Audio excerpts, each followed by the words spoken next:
नमस्कार दोस्तों, मैं हूं डॉक्टर अखिलेश और स्वागत है आपका मेरे YouTube channel learn with doctor Akhilesh में।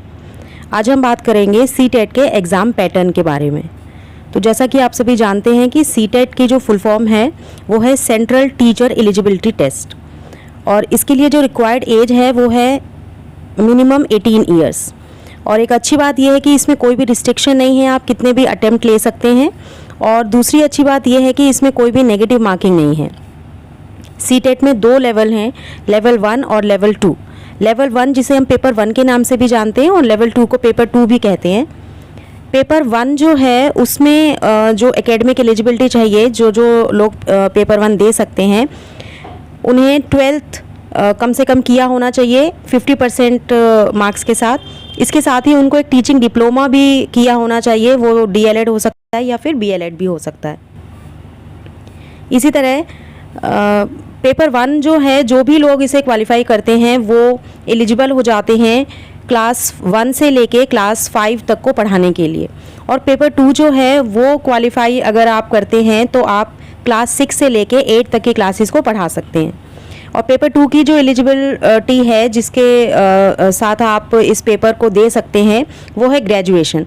कम से कम आप ग्रेजुएट होने चाहिए। जैसे पेपर 1 में हमने देखा कि आप 12th के बाद जो कोई टीचिंग डिप्लोमा करके भी आप पेपर 1 के लिए अपीयर हो सकते हैं, लेकिन वहीं पेपर 2 अगर आप देना चाहते हैं तो ये सिर्फ वही लोग दे पाएंगे जो ग्रेजुएट हैं।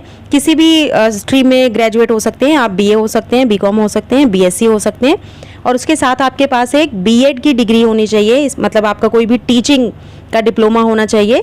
अब जैसे आजकल इंटीग्रेटेड जो 4 ईयर का B.Ed चल रहा है तो वो हो सकता है आपके पास, या फिर 2 ईयर का जो B.Ed है वो हो सकता है, BLED हो सकता है। इसके साथ ही अगर हम देखें कि क्वालिफाइंग परसेंटेज क्या है, तो क्वालिफाइंग परसेंटेज इसका है 60% जनरल के लिए, और अगर आप किसी कैटेगरी से बिलोंग करते हैं SC, ST या फिर OBC तो 55% में भी आप इसे क्वालिफाई कर पाएंगे। ड्यूरेशन जो है वो 2.30 आवर्स मतलब 2.5 घंटे का है।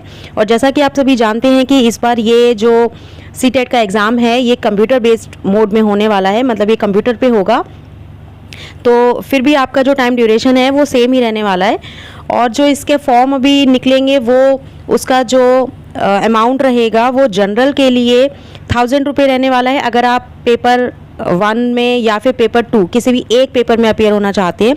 और अगर आप दोनों पेपर को अटेम्प्ट करना चाहते हैं तो उसके लिए आपको 1200 रुपये पे करने होंगे।